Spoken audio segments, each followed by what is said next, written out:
Hello, mic test. Mic test. Mic test. Test. Meron po. Meron naman.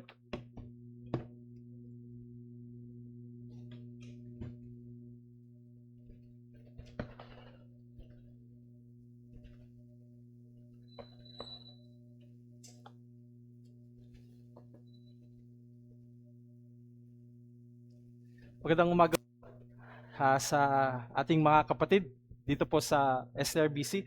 Maging sa mga bisita po namin po sa aming pong pagsamba. Nawa po ipagpalain tayo ng pangaral ng salita ng Diyos.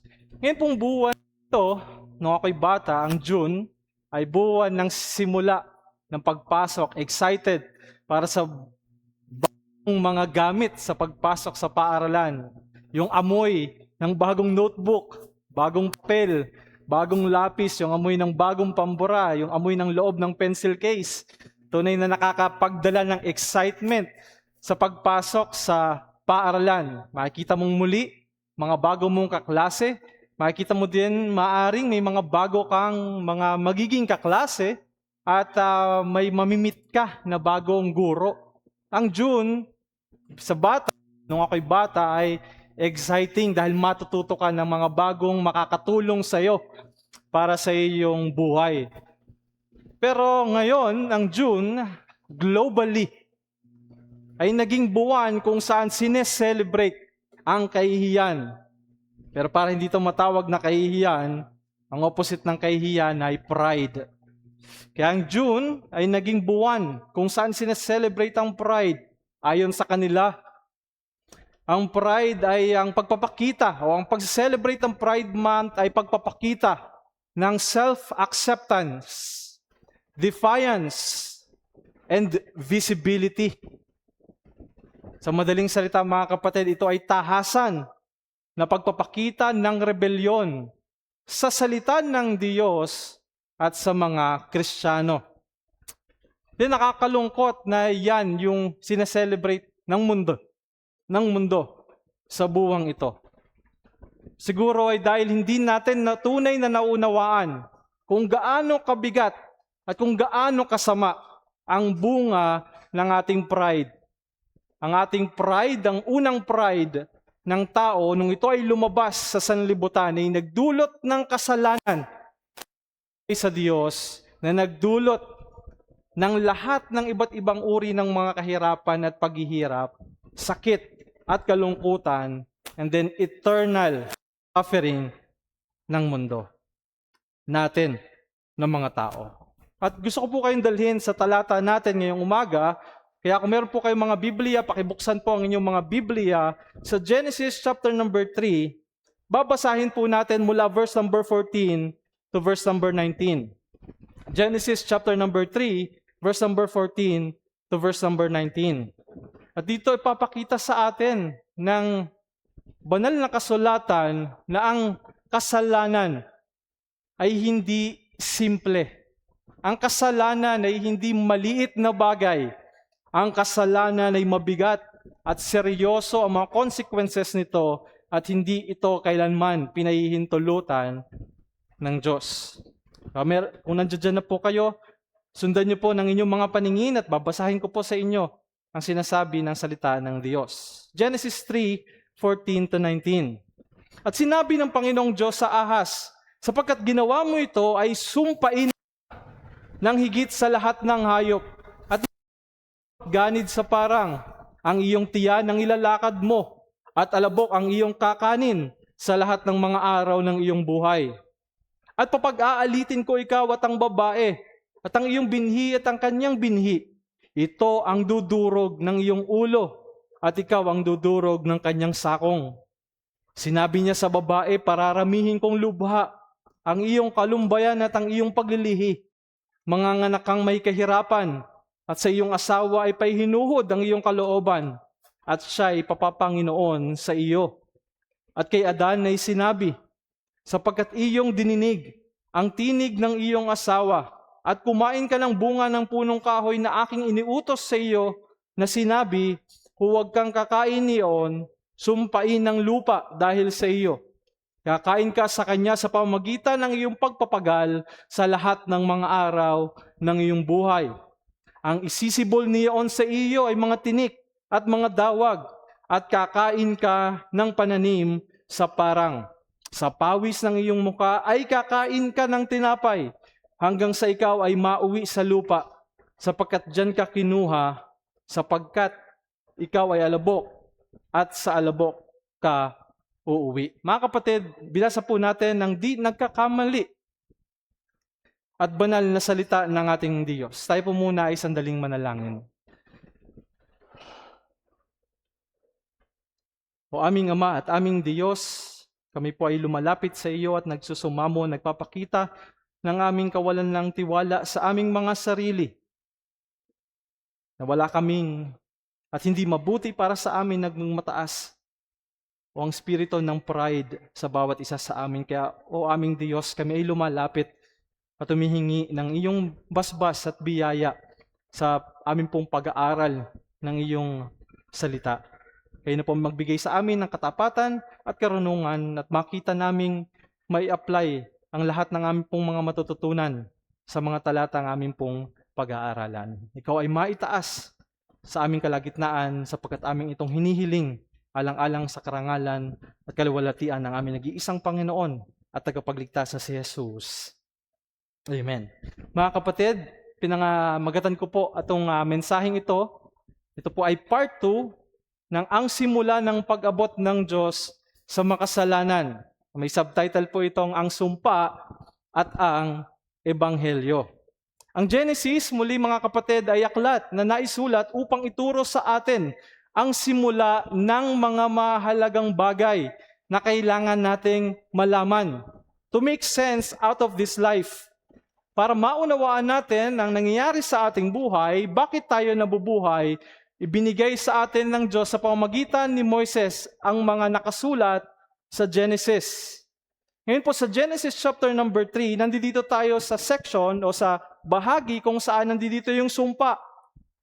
Bahagi kung saan itinuturo ang sumpang bunga ng ating mga kasalanan. At dahilan kung bakit pala merong sakit. Physically, emotionally, mentally, and then spiritually. Nakita natin dito na merong pagpihit sa kwento. Nagsimula tayo sa Genesis 1 kung saan nandoon ang Diyos, lumilikha siya at sinasabi ng chapter number 1, He blessed them at pinagpala ng Diyos at pinagpala ng Diyos. Pero sa chapter number 3, nakita natin na nangyari ang kabaliktaran. Imbis na pagpapala, ang bumungad sa atin sa verse number 14 ay sumpain o yung salitang sumpa. Sinusumpa na ng Diyos ngayon ang kanyang mga nilalang. Kabaliktaran ito ng salitang blessed. Pero sa kabila ng yon, kailangan natin ding makita na ang Diyos dito ay inaabot ang kanyang nilalang. Nakikita natin ang biyaya ng Diyos sa kabila ng sila'y nagkasala at isinusumpa sila ng Diyos bilang kanilang paghuhukom, nandoon po yung biyaya ng Diyos. Hindi ba dapat nung nagkasala sila, dapat sila'y namatay na at napunta sa impyerno? Pero nandoon ng Diyos, tinatanong sila kung anong nangyari. Bakit kayo malayo sa akin? Bakit ayaw nyo kong katagpuin? Tapos hinahayaan ng Diyos na sila'y mag-reason o magdahilan sa Kanya. Dininay ni Eva at Adan ang kanilang mga nagawang pagkakasala at sila ay isinumpa ng Diyos. At ang sumpa ng Diyos ay direkta sa kung sino man ang nagkasala o dahilan ng pagkakasala sa bahaging ito. Ang mensahe po natin na gusto ko pong ating makuha mula po sa ating pag-aaral ngayong umagang ito ay ito. Ang kasalanan ay nagpapaalala sa atin ng masakit na bunga nito. Ngunit, dapat din tayong dalhin ito sa pag-asa na matatagpuan sa dakilang ebanghelyo ng ating Panginoong Hesukristo. Nakita natin sa mga talatang ito, mga kapatid, ang Diyos ay nandirito at ibinibigay ang kanyang hatol bilang parusa sa kanilang mga kasalanan. Pero sa kalagit doon sa simula, nandoon ang pangako ng pagtutubos sa pamamagitan ng darating na tagapagligtas. Ang kasalanan, ang pride, ito ay isang makapangyarihan at mapanirang puwersa na lubusang bumago sa bawat aspeto ng ating pag-iral. Ng talikuran ng ating mga unang magulang, ang plano at disenyo ng Diyos, ang mga bunga nito ay kumalat sa lahat ng dako. Sinira ang ating mga pisikal na katawan, ninakaw ang ating kapayapaan ng ating isip, pininsala ang ating mga relasyon, at winasak ang ating espiritual na kalagayan. Ang mundong ating ginagalawan ngayon, mga kapatid, ay hindi na mundong orihinal na nilayon ng Diyos. Ito ay isang mundong pasan ang bigat ng sumpa. At hahatiin ko po sa dalawang bahagi ang ating teksto, 2 puntos. Ihiwalay ko po ang sumpa sa ahas at ang sumpa sa mag-asawa para mas madali po natin ito ang maintindihan. Okay po? Nandito ang sumpa sa ahas at nandito po yung sa 2 punto natin ang sumpa sa mga tao. At sa unang punto, makikita po natin diyan ang ebanghelyo sa gitna ng sumpa. Ang ating pong first point, ang ebanghelyo sa gitna ng sumpa. At ang 2 punto po natin ay ang ating isinumpang buhay. Ito po yung sumpa sa tao. Ang ating buhay ay isinumpa dahil sa kasalanan. Tingnan po muna natin ang ebanghelyo sa gitna ng sumpa. And by the way, sorry po, sa ating po 2 punto, hindi po natin madadala ito hanggang sa lalaki, sa sumpa sa lalaki tungkol sa pagtatrabaho at sa buhay. Dadalhin po natin ito sa part 3, Lord willing, pag nagkaroon po ulit tayo ng pagkakataon. So dito po muna tayo sa ahas at sa babae, first at saka sa ating second point. Tingnan niyo po sa Genesis chapter 3, verse number 14. Dito po, kailangan din nating maintindihan na may dalawang tauhan, kahit na isa lamang yung ahas, makikita natin dito na merong para sa ahas, sa snake, at merong para kay Satanas. Yung para sa ahas, sa verse number 14, yung kanyang physical na mangyayari sa kanya, yung sumpa sa kanya. And then sa verse number 15, na pinaniniwalaan ng maraming mga Kristiyano at maraming mga theologian, na ito ay para kay Satanas. So, may ahas, at yung influence ng ahas, si Satanas. Parehas silang isinumpa ng Diyos. Unahin natin yung ahas, yung physical na ahas. Papansin niyo po dito, hindi tinanong ng Diyos ang ahas. Tinanong niya ang lalaki kung anong nangyari, bakit wala siya, ba't malayo siya sa Diyos. Tinanong din ng Diyos ang babae kung bakit niya nagawa ang pagkakasala. Pero pagdating sa ahas, walang pagtatanong. Yun po ay dahil ang mga ahas ay walang moral accountability. Hindi po sila mga person. Ang mga hayop ay hindi person. Wala silang ulirat o kaluluwa na katulad natin. Hindi tinanong ng Diyos ang ahas kung anong kanyang ginawa dahil ang ahas sa tagpong ito ay umaakto na instrumento ni Satanas para tuksuhin at linlangin ang tao. Kaya imbis na siya ay tanungin, nandoon agad ang sumpa at paghuhukom ng Diyos sa kanya. At may ikalawang sense din po ito, mamaya makita natin. Pero dito mga kapatid, nakita natin na ang mga ahas sa original na kalagayan nila ay dapat nagpapasailalim sa tao. Pero sa tagpong ito, ang ahas ay nagmataas sa kanyang Panginoon. Nilagay ng Diyos si Adan at si Eva bilang hari at treynan ng sangnilikha, pero ang ahas ay nangibabaw sa mga tao. Kaya siya ay hinukuman. Meron pong mga tanong na itinatanong na bakit daw ang ahas, kung wala naman siyang malay o wala naman siyang, hindi naman siya responsible, bakit siya ay hinatulan din ng Diyos? Ang sagot makikita po natin sa Genesis 9:5-6. Kung naalala po ninyo, pagkatapos ng baha, ibinigay ulit ng Diyos ang creation mandate kay Noah. Tapos ay nandoon yung mahigpit na pagbabawal ng Diyos sa pagpatay sa tao. Sabi po niya na magkakaroon ng paghiganti kapag may namatay, kapag may taong namatay. At ang sabi sa verse number 6 sa Genesis 9, na sino mang kikitil ng buhay o magdadanak ng dugo ng isang tao, idadanak din ang kanyang dugo. O mamamatay din siya pag pumatay siya ng tao. Kahit na daw ang pumatay sa tao ay tao o di kaya naman ay hayop. In other words, mga kapatid, ang sagot kung bakit ang ahas dito ay pinarurusahan ng Diyos ay dahil ang ahas ay naging instrumento. Saan? Sa kamatayan o sa murder ng tao. Sabi ng Diyos, ang iyong tiyan ang ilalakad mo. Magkakaroon ng pagbabago sa kanya physically.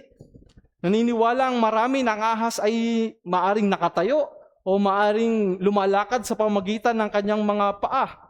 Pero dito makikita natin na wala yung kanyang mga paa. At siya ay lumalakad ngayon sa pamamagitan ng kanyang tiyan. Dahilan sa kanyang pagbagsak, nakikita natin ginagamit ito sa scripture upang ipakita ang kanyang humiliation. Yung kanyang pagmamataas sa kanyang Panginoon, ngayon ay nagdala sa kanya sa pagkababa. Gaano kababa? Sayad sa lupa. Sayad sa lupa. Isang paalala ng pagmamataas, ang pride, ay hindi kailanman magdadala sa atin sa tunay na ascension, sa tunay na promotion. Ito ay magdadala sa atin sa kahihiyan at maraming mga kapighatian. Na ito may realidad din kay Satanas. Pag nakakita tayo ng ahas, nandoon yung kilabot natin. Pero dapat itong magpaalala sa atin. No, hindi lang yung ahas dito ang isinusumpa, kundi yung kaaway talaga ng tao. At hindi ito ahas lamang, kundi yung tunay nating kaaway, si Satanas, na nagdala ng tukso at naghila sa atin sa kasalanan at sa kamatayan. Kagaya ng ahas, si Satanas na nasa mataas na lugar sa langit, kung saan siya naglilingkod sa Diyos, ay pababa din ng pababa. Pinatalsik siya mula sa langit, papunta dito sa lupa. And then eventually, and ultimately, saan ang kanyang huling hantungan? Sa impyerno. Pababa ng pababa.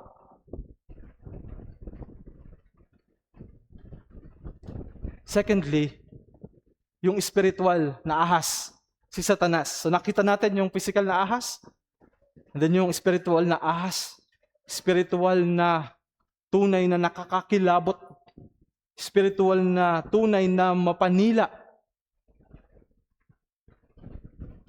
na nakamamatay ang kanyang mga lason. Si Satanas. Si Satanas ay hindi tinanong. Wala nang siyang choice, wala na siyang option para ipagtanggol ang kanyang sarili. Yan ang katotohanan sa mga demonyo, mga kapatid. Wala silang trial, judgment agad para sa kanila. Hindi katulad natin na tayo ay merong trial, may paglilitis sa atin, may mercy sa atin, na tayo ay kinakausap sa pamamagitan ng mga pangangaral. Pinapaunawa sa atin na tayo ay nagkasala at kailangan nating takasan ng ating mga sitwasyon patungo sa Diyos para sa ating kaligtasan. Pero sa mga nagkasalang anghel, walang ganon. Judgment agad para sa kanila. Paghuhukom agad para sa kanila. At ang sumpa sa ahas, pansinin niyo ito, napakaganda nito mga kapatid. Yung ebanghelyo dito. Sabi ng ating talata, at papag-aalitin ko ikaw at ang babae. Sa 2001 translation ng ang Biblia, maglalagay ako sa iyo, sa ahas, at sa babae, maglalagay daw saan? Sa gitna ng pagkapuot sa isa't isa. May mamamagitang pagkapuot na dahilan para maglayo itong dalawa. Na hindi sila magiging isa. Pero hindi po tayo pwedeng tumigil doon. Meron pang mga sunod na mga linya, kagaya ng 15b, 15c at 15d. Dagdag ng talata, sinabi ng Diyos, tang iyong binhi at ang kanyang binhi. Pasinin niyo po yun, hindi maraming binhi. Hindi sinabi ng Diyos na may babaeng mahihiwalay o ihiwalay ang babae sa ahas at magkakaroon siya ng maraming binhi. Sabi dito, isa lang. Merong isang binhi. At itong binhing ito, sabi po ng ating talata, ito ang dudurog ng iyong ulo at ikaw ang dudurog ng kanyang sakong. Yan po yung pagpapakita na meron niyang ahalitan.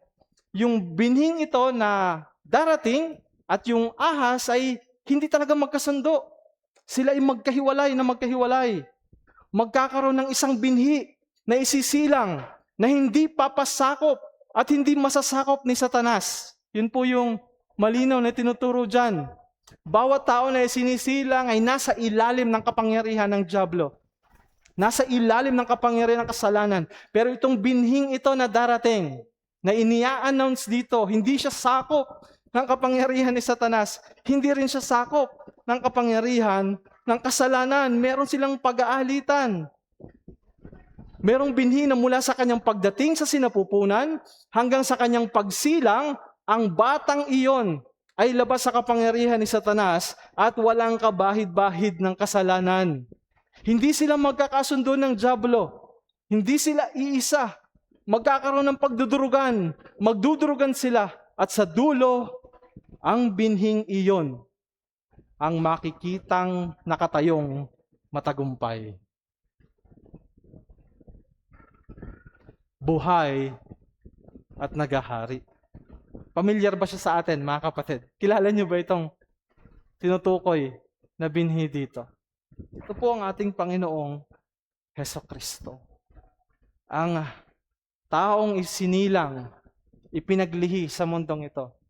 Na isinilang at ipinaglihi na hindi nasa ilalim ng kapangyarihan ng dyablo.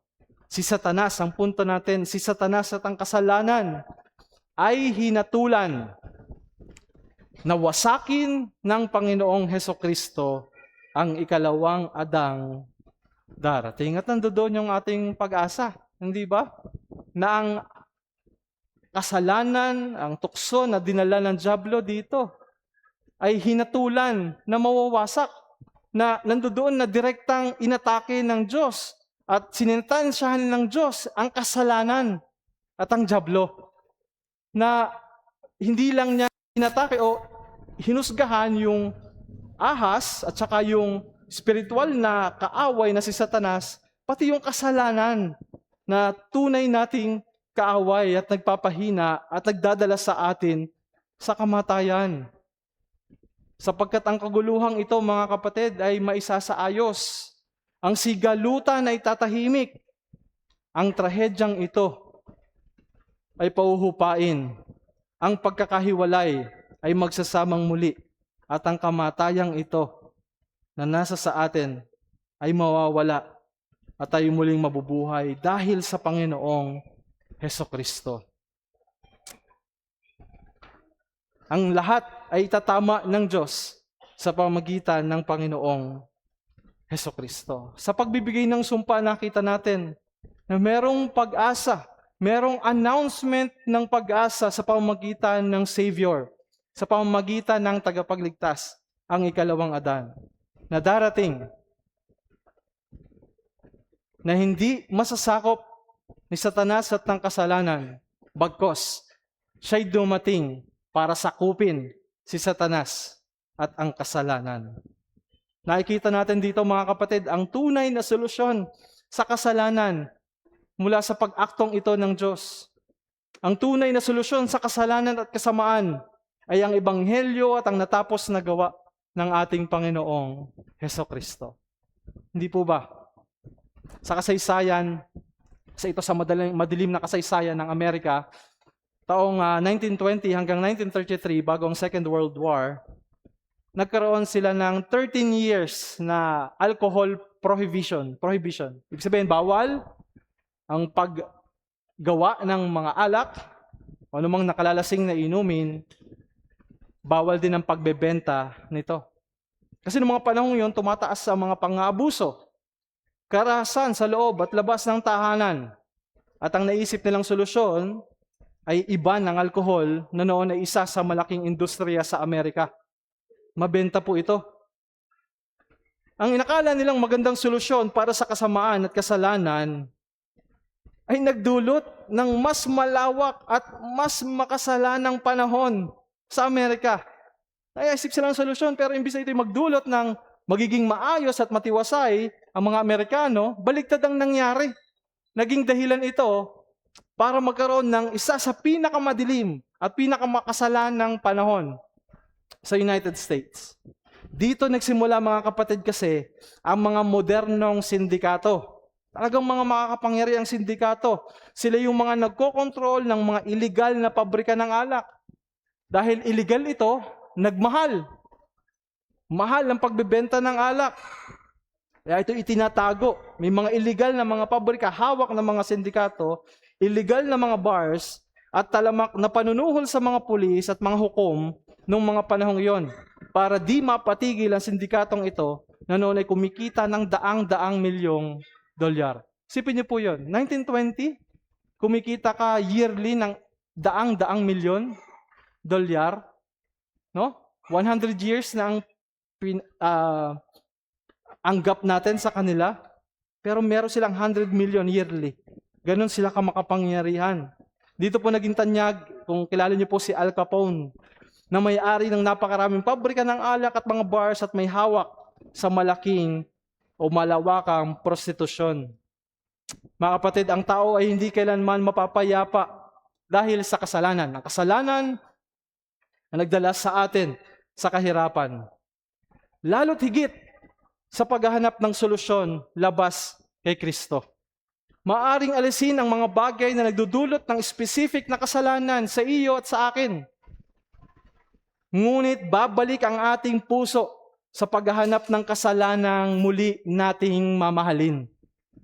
Kung aalisin lamang natin yung isang source kung bakit tayo nagpapamahal sa kasalanan at nahulog sa kasalanan, hahanap muli yung ating puso. Ganun kasama yung ating puso. Hahanap itong muli ng kasalanang kaadikan at mamahalin nito. Kaya ang kailangan ay ang ebanghelyo ng ating Panginoong Jesucristo.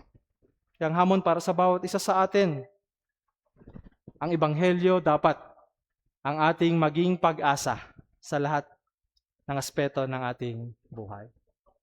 Manatili tayong nakahawak sa kapangyarihan ng ebanghelyo sa ating buhay.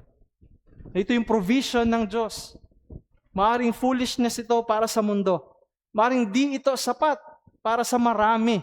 Pero sa atin na mga tinawag, sa atin na mga iniligtas, ito ang kapangyarihan ng Diyos para sa kaligtasan. Ito ang kailangan, si Kristo ang kailangan ng mundo. Yan ang kanyang provision. Ngayon, dadako na tayo sa ikalawang punto. Maaring maisip ni Adan at ni Eva na yun, isinumpa ang ahas. Tinanong ang lalaki, pinasa niya sa babae. Tinanong ang babae, ipinasa sa ahas. Ngayon, ang Diyos, kinausap yung ahas. Kumain mo sabi nila na ligtas na yata tayo, pero hindi, mga kapatid. Kagaya sinabi ko sa inyo kanina, lahat ng partisipante, lahat ng kabilang sa paggawa ng kasalanan ay tiyak na parurusahan ng Diyos. So, dumating ang Diyos o hinarap ng Diyos ang babae at ang lalaki at sila ay isinumpa. Sa kabutihan ng Diyos, ang unang pahayag tungkol sa mabuting balita ay naunang ibinigay, hindi po ba? At nagsilbi itong pag-asa. Pag-asa nila at pag-asa natin. Next time, Lord willing, ay makikita natin na ito ang naging motivation sa pagbibigay ni Adan ng bagong pangalan sa kanyang asawa. Nung pinangalanan niya si woman na Eve. Hindi siya para kay Adan ang mother of all the dying, but the mother of all the living. Dahil ang ebanghelyo, mga kapatid, ay ang pag-asa ng sangkatauhan. Ngayon, ang ating isinumpang buhay, yung ating ikalawang punto. Makikita po natin dito na ang sumpa na dulot ng kasalanan ay nakaapekto sa bawat aspeto ng buhay natin. Physical man ito, mental, emosyonal, relasyonal, pati na rin ang ating kalikasan o yung ating nature at ang ating spiritual na buhay. Lahat ng aspeto ng ating buhay ay naapektuhan ng kasalanan. Note po, tingnan natin kung paanong naapektuhan ng kasalanan ng buhay ng tao. Unahin po muna natin ang babae, then Lord willing, next time, sa lalaki. Tingnan po natin, sunod nating talata para sa babae.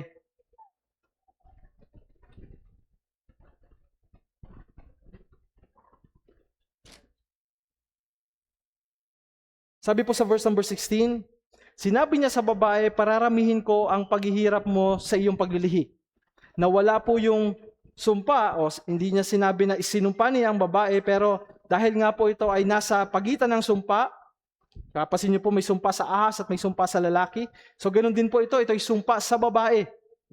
Mahalagang paglilinaw, mga kapatid, na hindi sinasabi ng ating talata, na baka po may naniniwala sa inyo sa ganitong ideology, hindi sinasabi ng ating talata na ang isinumpa ay ang pagiging babae o pagiging lalaki. Hindi isinumpa ng Diyos ang kanyang o ang kanilang gender. Hindi isinumpa ang kasarian o ang gender. Walang problema kung ano ang iyong kasarian. Wala doon ang sumpa. Ang sumpa ay nandoon sa bagay na importante sa babae. Yung kanyang crown of life. At ano po ito? Number 1, motherhood. At then number 2, yung marriage o yung relationship niya sa kanyang asawa. Yan po yung dalawang natural and biblical na priority ng mga babae na may asawa. Yung kanyang pagiging nanay at yung kanyang pagiging wife o spouse sa kanyang husband. At ito ay isinumpa ng Diyos. Yun ang most important para sa babae. Ang kanyang asawa at ang kanyang mga anak. So tingnan po muna natin yung motherhood. Ang nagbubuntis at nagluluwal ng tao sa mundo ay mga babae lamang. Dahil sila lamang ang biniyaan ng sinapupunan. Yung mandato ng Diyos sa tao na sila'y dumami, pareha sila itong gagawin, lalaki at babae, pero nakikita natin na sino ang nagluluwal ng sanggol? Ang babae. Ito yung kanyang crown of life. Ito yung kanyang greatest joy. Meron siyang sinapupunan at yung sinapupunan nyo, imagine nyo, nag-cater at nag-hold at nagsusustain ng life ng isang bagong tao sa loob ng 9 na buwan. Imagine that. Kung gaano ka dakila at kung gaano ka ganda nung womb na meron ng mga babae.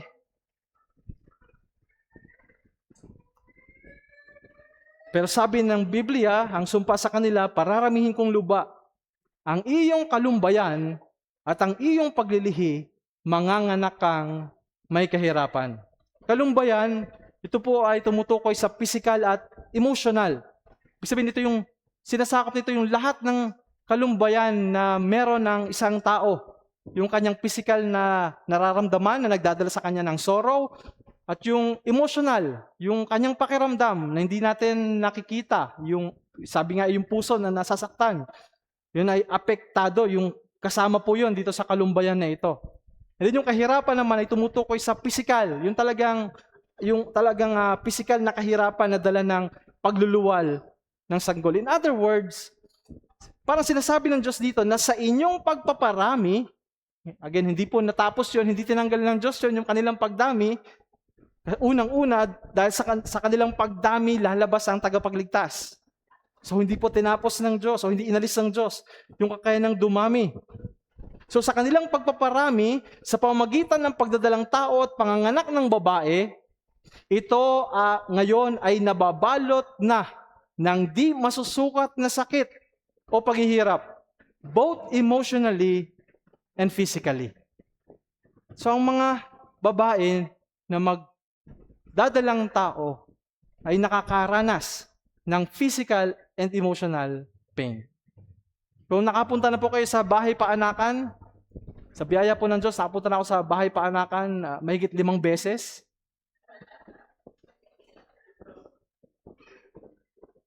Hindi ko po alam kung bakit. Sa memory ko, 5 beses. Hindi biro ang nararamdaman ng babae na nanganganak. Nandoon na naghihirap physically. Sobrang hirap, sobrang sakit. May one time, mga kapatid, hawak kong kamay ng aking misis habang siya'y nanganganak. Kahit anong gawin kong higpit, hindi ko kayang labanan yung higpit. Nabalian talaga ako ng kamay. Sobrang sakit yung kanyang nararamdaman. Kaya niyang ngayong manakit din. Hindi, joke lang. Kaya niya ding magbigay ng effort o para malabanan yung sakit na kanyang nararamdaman sa loob niya. Natalo niya ako sa pisilan. Ganun kasakit. Pero hindi ko pa rin kayang explain sa inyo yung sakit. Kayo, naalaman niyo po yun. Nalaman niyo po yun. At alam niyo po yun kayo ng mga nanganak. Pero kami po, hindi po namin malalaman yun. Hindi ko po malalaman yun. Pero pagpapakita ito na totoo. Ang paghihirap, emotionally, physically, nandoon sa panganganak at pagdadalang tao ng babae. Dahil sa pagkakasala na nagbunga ng sumpa. Muling paglilinaw, mga kapatid. Ang pagdadalang tao at panganganak ay hindi sumpa. Pag nagbuntis kayo, pag kayo nag-asawa, Hindi ibig sabihin niya na sinumpa kayo ng Diyos. Pag kayo ay nanganak, gaano man yung karami o kaunti, hindi ibig sabihin na isinumpa kayo ng Diyos. Sa totoo niyan, yan ay pagpapala. Ulitin ko, ang pagdami noon ay pag-anticipate ng darating na tagapagligtas. So sa atin naman, ang pagdami, meron tayong hope and at saka joy na tayo binibigyan ng Diyos ng buhay na maliligtas at mapapabilang sa kanyang kaharian. So hindi po sumpa ang pagdami, hindi po sumpa ang panganak. Ang pagdadalang tao at ang panganak ay hindi sumpa, pero ito ay isinumpa. Magkaiba po yun. Ang pagdadalang tao na ngayon at panganak ay di biro. Nandiyan po yung physical, emotional, and dagdag po natin yung mental pain na ngayon po ay tatawag natin bilang postpartum. Totoo po ito. Yung emotional na paghihirap o mental na paghihirap ng isang babae na nakakaapekto sa kanyang pag-iisip, nakakaapekto sa kanyang emosyon, nakakaapekto sa kanyang ulirat o sa kanyang bait. Totoo po ito. Yan ay dahil siya ay naglihi at nanganak ng sanggol. Dagdag pa po doon, kasama na din dito ang pagpapalaki ng bata. Nasabi ng Bible ay pinaglihi sa kasalanan. So yung batang kanyang iningatan at minamahal ay magiging konsumisyon niya habang lumalaki.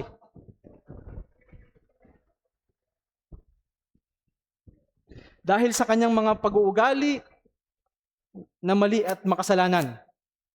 Tapos lagi nandoon din yung pag-aalala ng nanay para sa kanyang mga anak. Nasaan na kaya ang anak ko? Makakauwi ba ng ligtas ang aking anak? Ano kayang ginagawa nila sa school? Ano kayang ginagawa sa trabaho? Kamusta na kaya ang relasyon niya sa kanyang asawa? Ano kayang nangyari sa kanila sa loob ng tahanan? Nandoon po yun, yung pag-aalala ng isang nanay. Tapos mga kapatid, nandoon din po yung sakit at takot na baka mawala o mamatay yung anak na nasa kanyang sinapupunan o pag ito ay nailuwal. Even the deep fear of losing a child. Ito po ay nagre-reflect ng brokenness ng mundong ito dahil ang kamatayan ay nag-i-exist dahil sa kasalanan. Pero ano pong makikita natin ditong prinsipyo? Ito po. Mga kapatid, sa lahat ng paghihirap ng isang nanay, ito ay paalala ng Diyos sa atin na ginagamit ng Diyos ang paghihirap, yung bawat mukha na talagang nakikita natin na nag-express ng paghihirap, bawat pag-iyak, bawat pagsigaw dahil sa sakit o pagiging aligaga ng isang nanay, ito ay pagpapaalala sa atin ng pagiging seryoso ng Diyos sa ating mga kasalanan. Na wala dapat nanay na nakasimangot o nalulungkot o natatakot o nahihirapan. Pero dahil nga tayo ay nagkasala, akala natin simple lang yung pinitas natin. Tapos kinain, tapos ibinigay sa asawa. Akala natin napakasimple nun, pero hindi po. Ang kasalanan ay merong seryosong mga bunga at parusa dahil ang Diyos ay hindi nalulugod sa kasalanan. In general, kahit yung pain, mga nanay lang ba nakaka-experience ng pain? Hindi po. Meron tayong mga kapatid dito na wala ngayon dahil meron silang pain o meron silang sakit na nararamdaman. Minsan kahit nakaupo, merong ngawit, merong ngalay na nararamdaman. Lahat yan ay dahil sa pinapakita talaga ng Diyos na merong mga serious consequences ang ating mga pagkakasala. Na number 2, sinumpa ng Diyos ang kanyang panganak at ang kanyang relasyon sa kanyang mga anak. And then isinumpa din ng Diyos ang kanyang marriage o ang relasyon niya sa kanyang asawa. Paglinaw po muli, hindi po sumpa o hindi ka sinusumpa ng Diyos kapag nag-asawa ka. Hindi isinumpa ng Diyos ang pag-aasawa.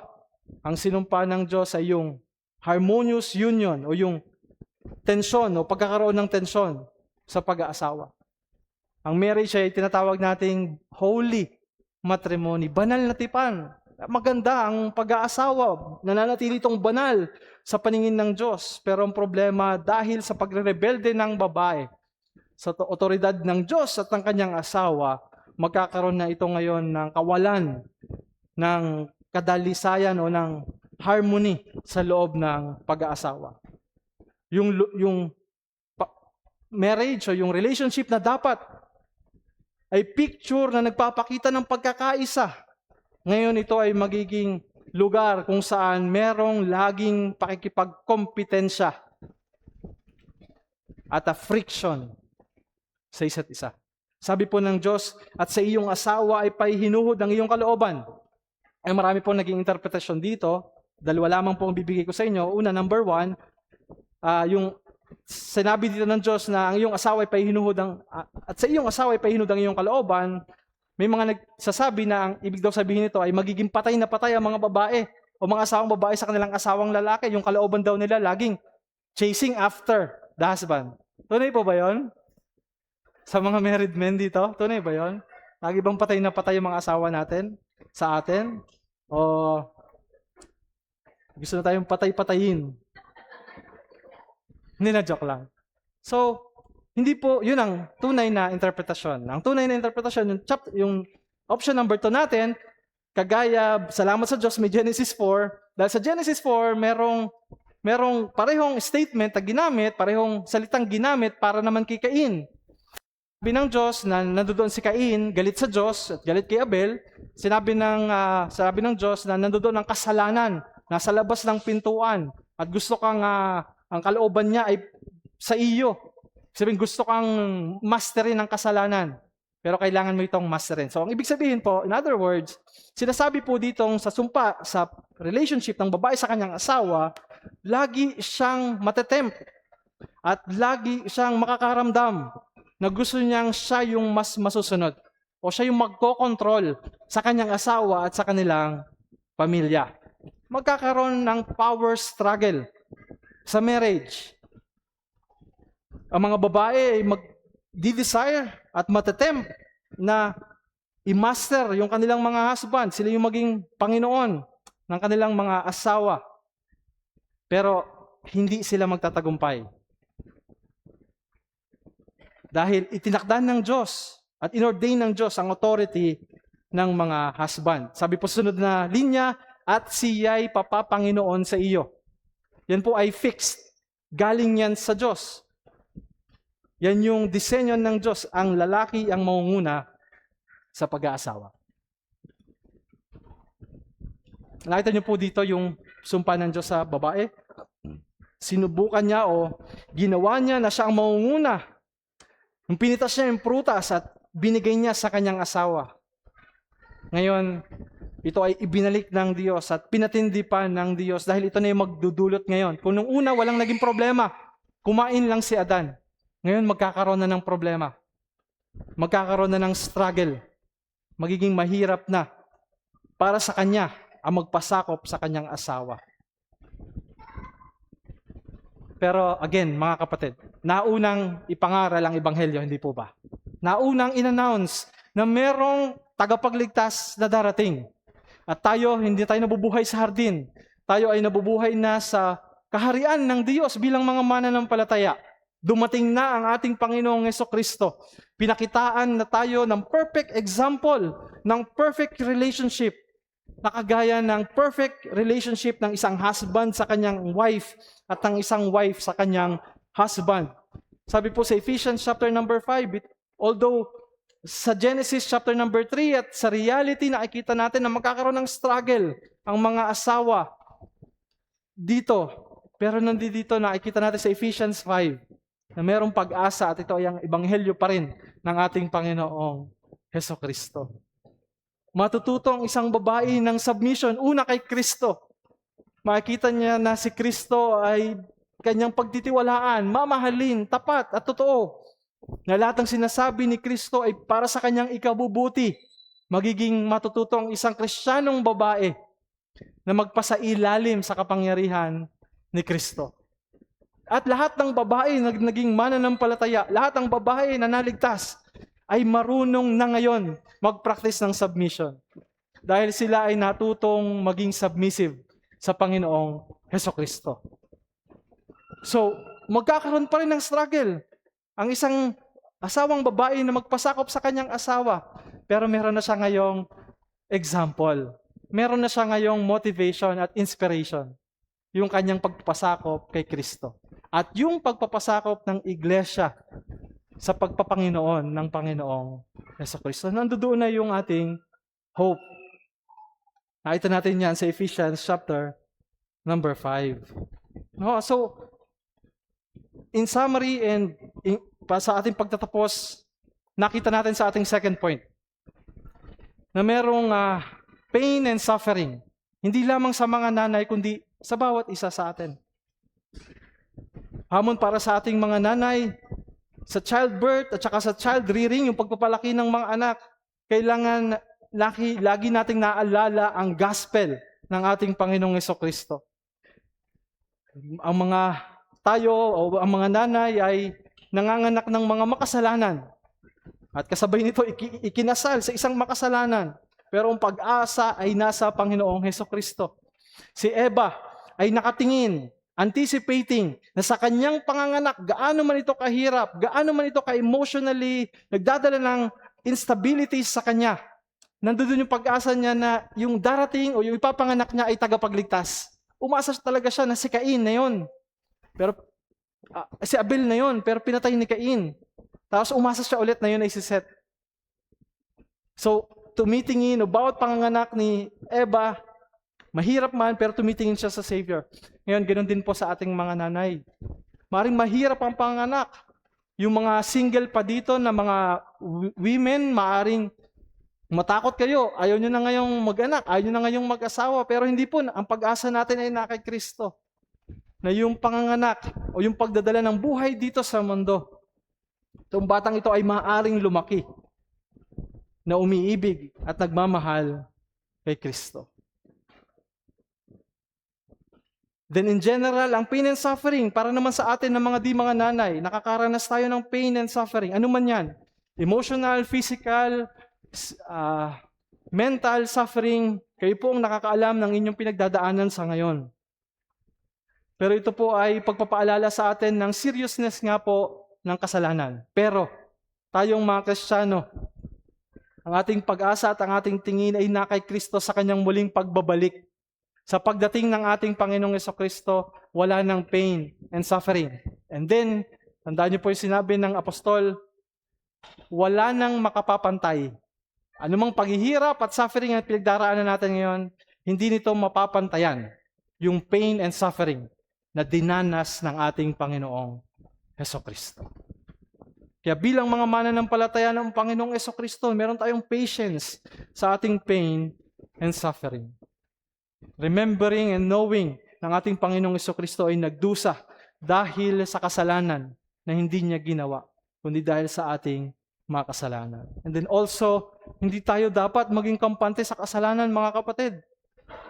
Ngayon nakikita natin na seryoso pala ang kasalanan. Mayroong di natin masukat ng mga consequences. Nadadalhin tayo nito sa mga sitwasyon, mga karamdaman, mga relationship na magdadala sa atin ng tunay na kabigatan, na paghihirap, and then eventually nagdala ito sa tao, sa impyerno.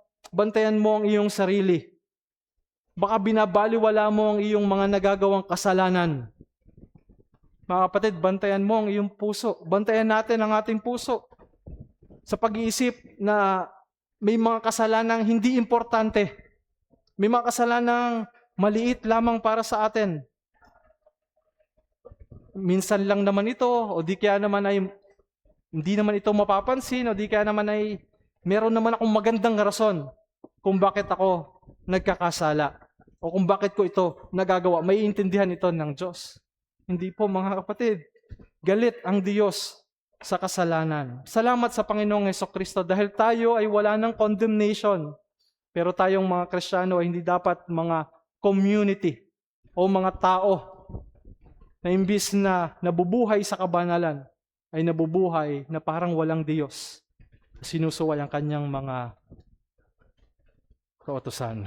Then sa relationship, sa ating application, sa submission, nakita natin na may hope para sa mga nanay, may hope para sa mga babae na mag-submit dahil sa church nakita natin nagpapakita ng submission kay Christ. Sa pag-aasawa, maaring may gulo. Pero dahil kay Kristo at sa kanyang biyaya, merong katiwasayan. May pag-asa na magiging matiwasay ang pag-aasawa. Huwag tayong matatakot. Again, ang pag-aasawa ay hindi sumpa. Pero nandoon dahil sa kasalanan, ito ay may kaakibat na paghihirap. Pero nandoon si Kristo at ang kanyang biyaya ay sumasa atin. Maring ang dahilan kung bakit mahirap para sa mga wives, in fairness, na mag-submit ay dahil may nakikitang kasalanan sa atin ng mga married men. Meron tayong mga immaturities, meron tayong mga poor love. We love our wives poorly. Maring loyal tayo sa ating mga asawa. Mahal natin sila till death do us part. Pero while we are living, we're not doing our part to love our wives richly. Fluctuating yung ating pag-ibig, minsan malamig. May kasalanan tayo. Nakikita yung mga kasalanan sa atin, kaya mahirap para sa mga asawang magpasakop. Dahil sa ating pagiging makasalanan, maaaring hindi tayo magmahal ng may pag-ibig o makitungo sa ating asawa ng may pag-ibig, kundi harsh. Nalilid natin harshly, imbis na lovingly ang ating mga asawa. Kaya nakikita natin, kaya pala mahirap para sa kanila ang mag-submit all the time o mag-submit sa atin. Kaya mga asawang lalaki dapat mahalin. Sabi po sa Ephesians 5, yun yung ating tungkulin. Mahalin ang mga asawang babae, kagaya ng pagmamahal ni Kristo sa kanyang iglesia. Mga kapatid, mahalin natin ang ating mga asawa ng talagang labis at dalisay at abundant na pagmamahal para magiging mahirap para sa kanila ang hindi mag-submit sa atin. No, talagang bato na lang siguro yung puso kung nakikita yung ating effort kahit sa kabila ng ating frailty at sa ating imperfection, ginagawa natin lahat para mahalin at unawain sila. Maglilid sana po ito sa submission. Pero again, para naman, may mga mas masalimuot, may mga babaeng pinakitaan mo na ng pag-ibig, pero hindi talaga kaya magpakita ng love at respect sa mga husband. Mas masakit po ito. Ginawa mo na lahat, pero wala pa rin love and respect. So, ito yung rebuke po para sa bawat isa sa atin. Main role ng husband ay love, at ang main role ng wife ay submit. Sa mundo po natin, alam niyo po, ang submission o ang pagiging feminine ng isang babae sa loob ng tahanan ay nakabase saan? Sa taas ng sweldo o sa dami ng karangyaang na ibibigay ng kanyang asawa sa kanya. Yan po ang worldly thinking. Taas sweldo, taas submission. Taas bigay, dami respect. Yan po yung paningin ng mundo. Hindi po tayo ganyan. Ano po? Amen? Sana po hindi tayo ganyan. Pagtaas o paglago ng isang mananampalatayang lalaki sa kabanalan at sa katuwiran at sa pagiging kawangis si Kristo, doon tumataas ang submission at respect ng kanyang asawang babae. Kaya hindi talaga submit lang ng submit eh. Kailangan nakikita natin na yung kanyang mga desisyon, yung kanyang mga attitude ng isang husband ay biblical. Talagang biblical. Lumalago siya sa kabanalan at katuwiran. Pagiging kawangis ni Kristo. Kaya nakikita, it follows. Susunod yung submission. Maaring wala tayong mga asawa sa ating mga single o maaring mga sa bawat isa natin in general. Maaring hindi lamang sa loob ng relationship natin sa ating mga asawa. Pero yung pagkakaroon ng unsubmissive heart ay reality sa atin in general bilang mga tao. Kung ang pain and suffering ay nangyayari sa atin, ganoon din po yung pagiging insubmissive ng ating puso. Yung ating puso na likas, na rebellious. Yung ating puso na likas na nagre-rebelde sa mga authorities na meron tayo sa work, sa school, sa church, sa ministry, o kahit saan man, mga kapatid, suriin natin ang ating mga puso.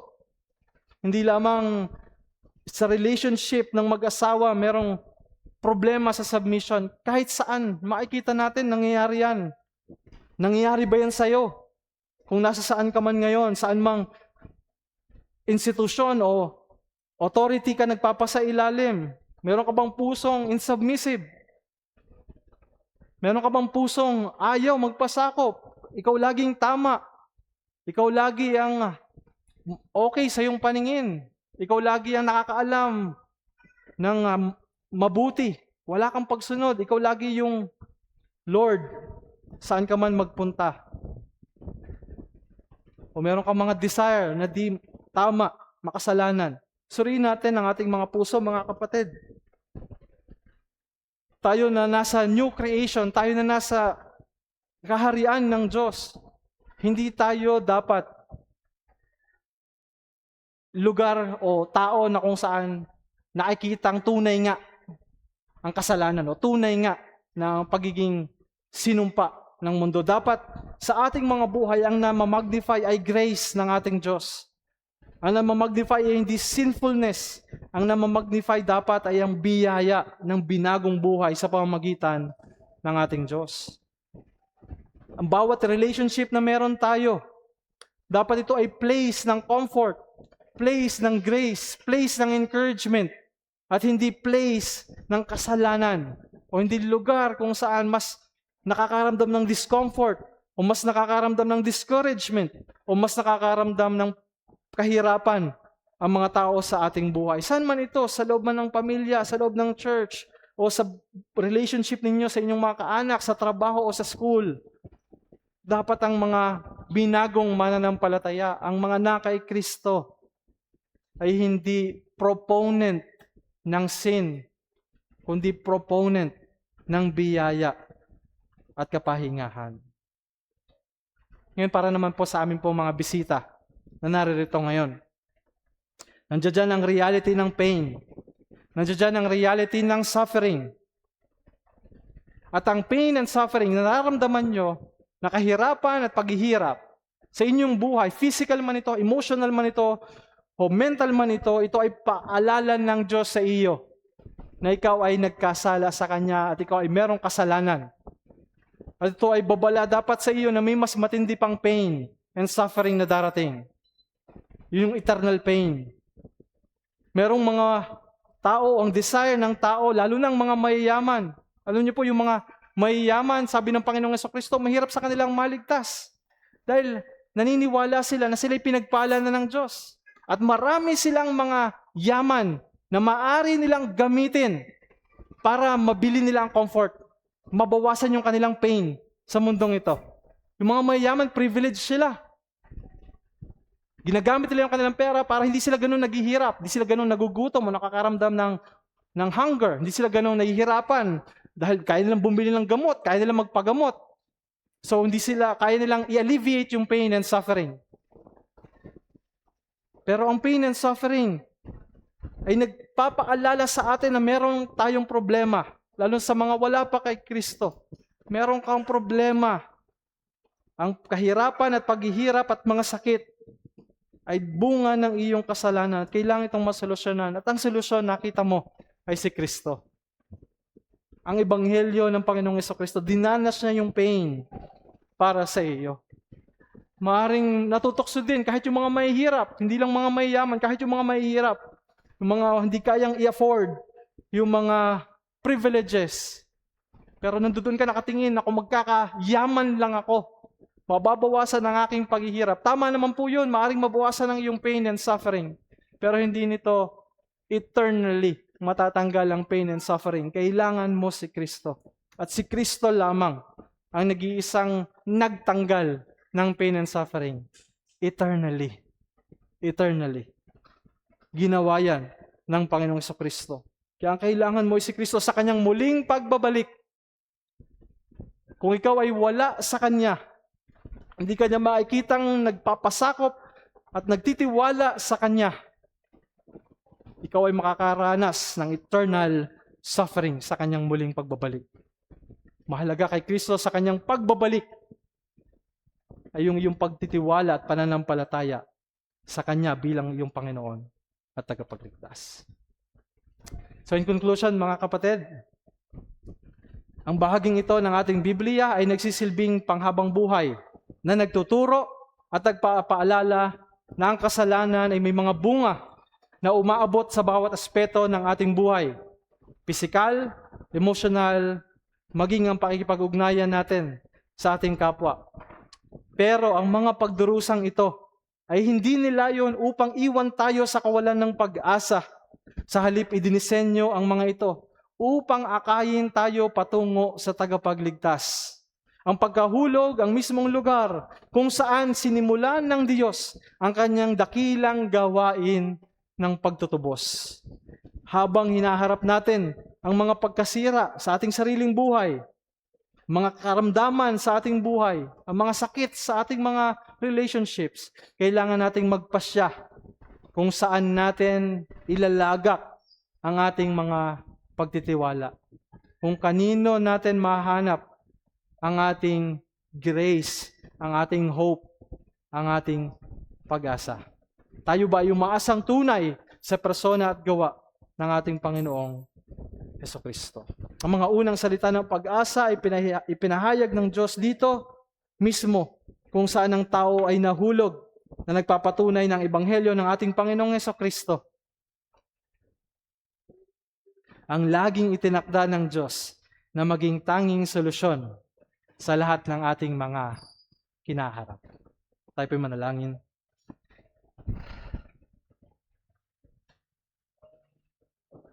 Aming Ama at aming Diyos, salamat po sa ebanghelyo ng aming Panginoong Jesucristo na nagiging source ng aming joy, ng aming hope sa kabila ng kung anumang aming pinagdadaanan at mga pagdadaanan pa. Panginoon, patawarin niyo kami sa mga pagkakataon na nalilimutan namin at inaalis namin ang aming mga sarili sa pag-asa kay Kristo at nadidistract kami at nalalayo kami sa dapat naming tignan at paghugutan at pag-angklahan ng aming pag-asa at kaligayahan. Patuloy niyo po kaming dalhin sa patuloy naming pamumuhay sa pag-asa, kaligayahan sa aming Panginoong Jesucristo. Pinapambalang magpala sa amin, sa buong iglesia, mag-isa yung mga dinala dito na aming bisita sapagkat ito po ay aming hinihiling at pinagpapasalamat sa matamis sa pangalan po na aming nag-iisang Panginoon at tagapagligtas na si Jesus. Amen.